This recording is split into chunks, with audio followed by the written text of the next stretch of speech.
Are you ready for some root beer?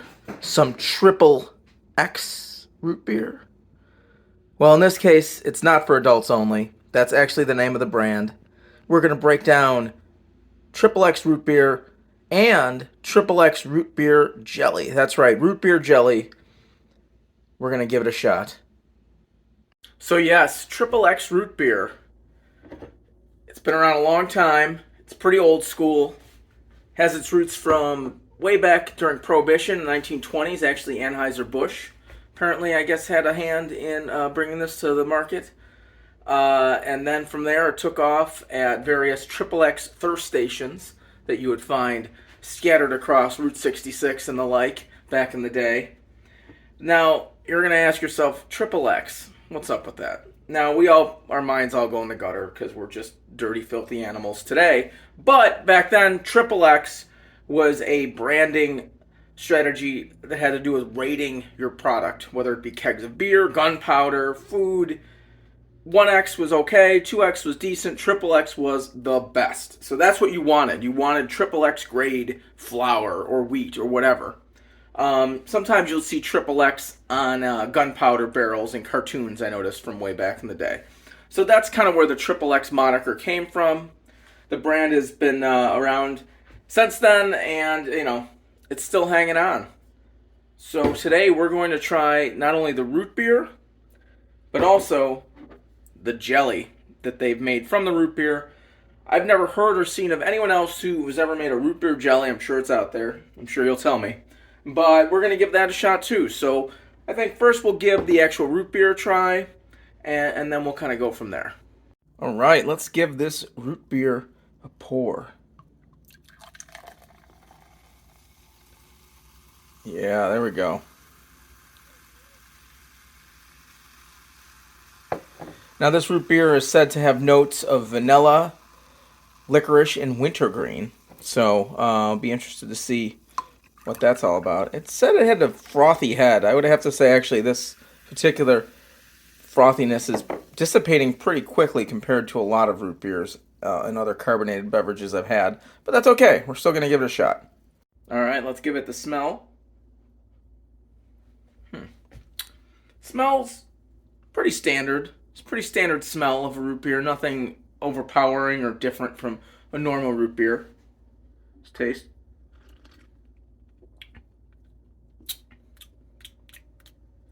All right,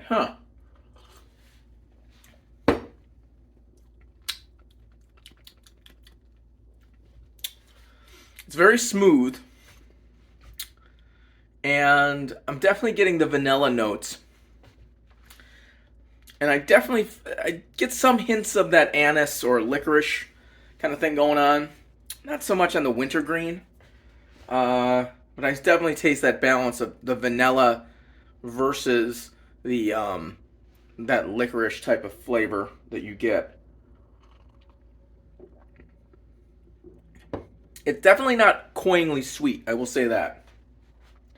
It is made with pure cane sugar, not any sort of other artificial sweetener or caramel colorings or what have you. Well, actually, it probably does have caramel colorings, but yeah, no, I'm getting a little of that wintergreen now on the very back end palate as I let it ruminate in my mouth.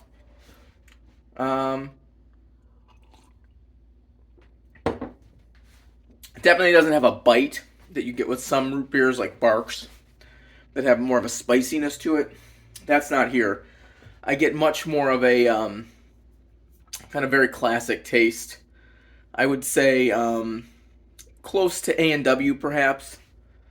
Not really like as old-timey as Dad's root beer, for example. I think that has a really strong traditional sarsaparilla taste. I don't get that here. But it's mild, but it definitely has some flavor to it. It's not a very generic flavor. It doesn't taste like your store-bought brand root beer that you might find at a grocery store or convenience store. But yeah, no, it's not bad at all. Tastes really good in an ice cream float. See the dogs, they love it too. That's right. All right, I've just popped open the jelly. Here it is. Let's smell it. I don't really smell anything. I was wondering if I might smell the jelly and say, "Hey, this smells like the root beer." So far, I'm getting nothing, but that doesn't mean anything. It's okay. That's okay. Let's give it a taste test first on its own. All right, here we go. The coloring is definitely a root beer brown. So there's that.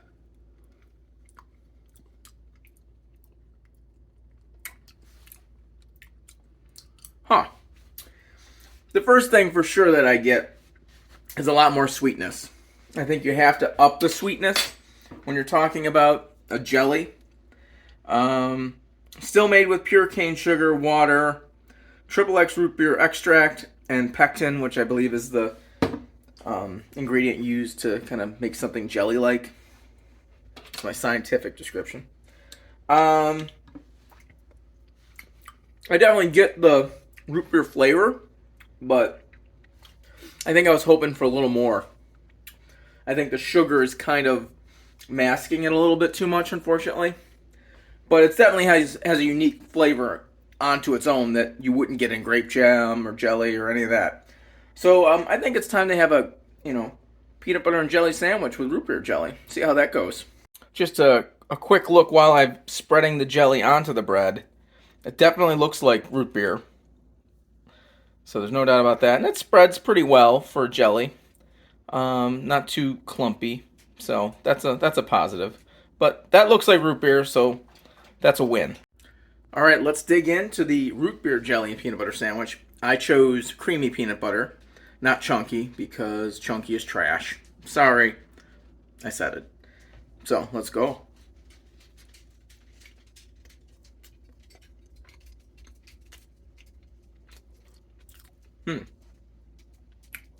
It's an interesting combination. Yeah.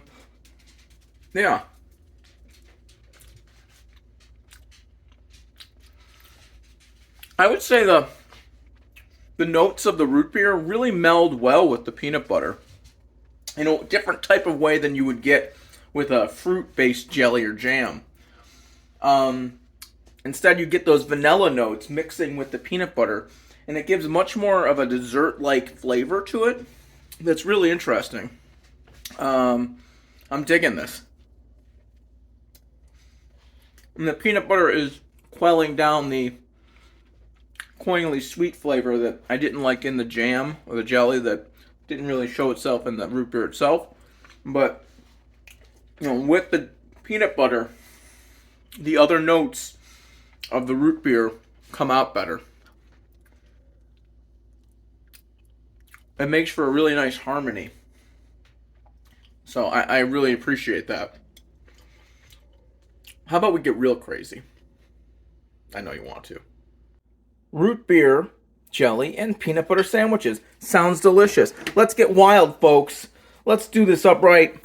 Boom. You've heard of Fluffernutter sandwiches. Let's go with root Fluffernutters. We're ready. I don't think anyone's ever done this in the history of mankind.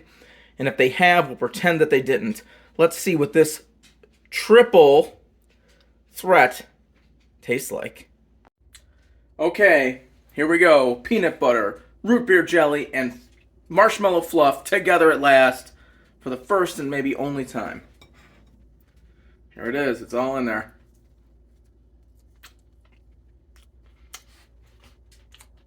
Well, getting quite an interesting balance here.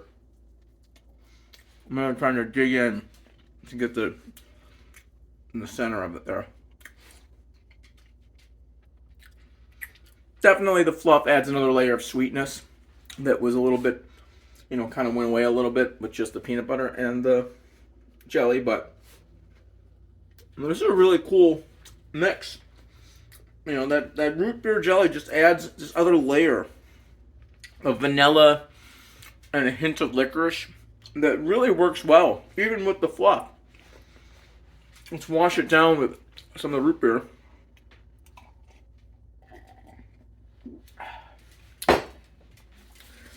I'd say this is a success.